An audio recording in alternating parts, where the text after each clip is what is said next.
The world of global trade has shifted, permanently. The turning point wasn't a summit in Brussels but the windswept greens of Trump-Turnberry in Scotland. On July 29, 2025, President Trump and EU Commission President Ursula von der Leyen announced a deal that felt more like surrender than settlement. For Europe, it was a moment of capitulation after months of high-stakes drama. The old transatlantic order, built on free trade and mutual benefit, was upended.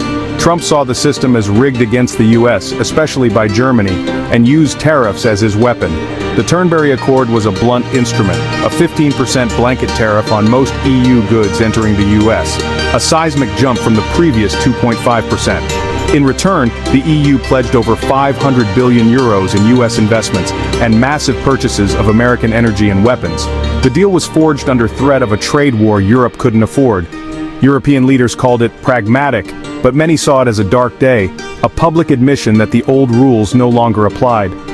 French Prime Minister François Bayrou called it a moment of submission.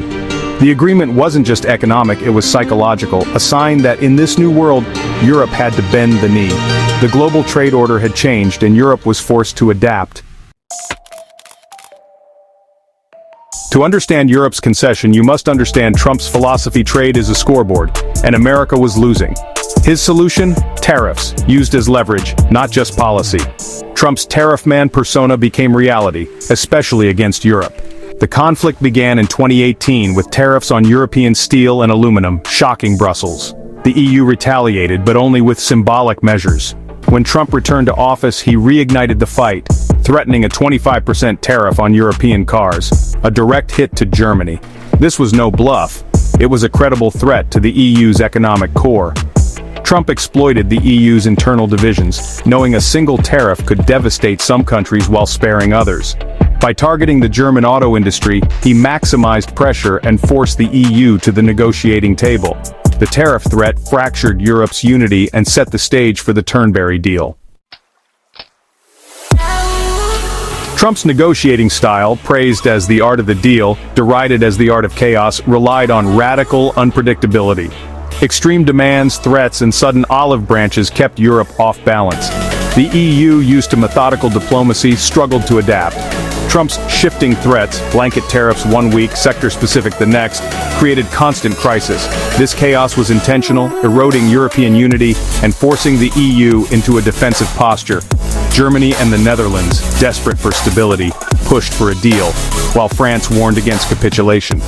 Trump's strategy deepened EU divisions, weakening their bargaining power.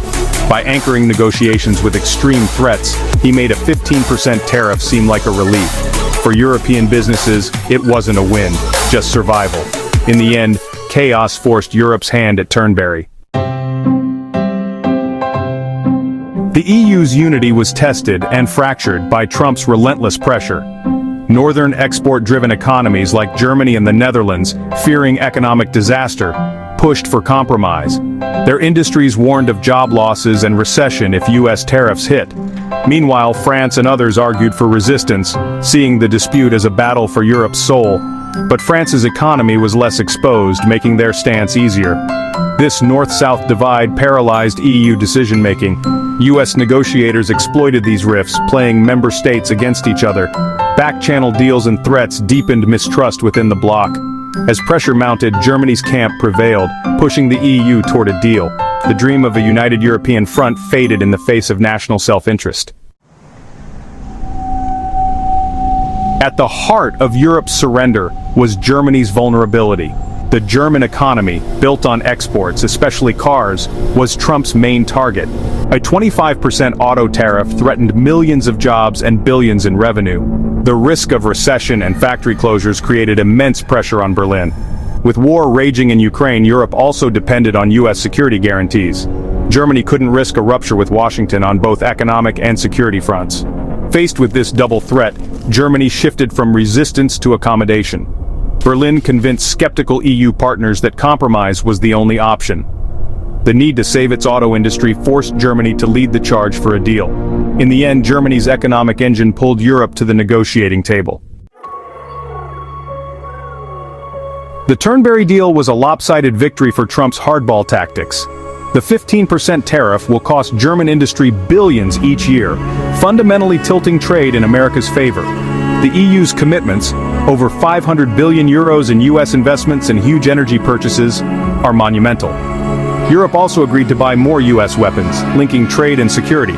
Leaders justified the deal as averting a catastrophic trade war. Markets rallied, relieved that the worst-case scenario was avoided.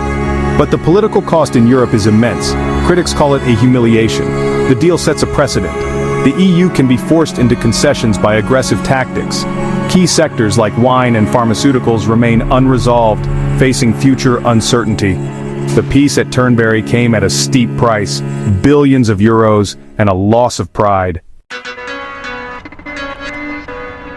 The Turnberry handshake isn't the end, it's just a fragile truce.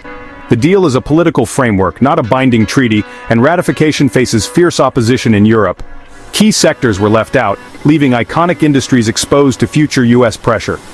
More high-stakes negotiations are inevitable, with Trump likely to demand further concessions. Legal challenges in the US could unravel the entire agreement, adding uncertainty for European businesses. The Turnberry Accord is a temporary pause, not a resolution. The world is more fragmented, and the transatlantic alliance is now transactional. The next chapters depend on political wins in Washington and Brussels, and whether this costly peace can hold. The story of this trade war is far from over.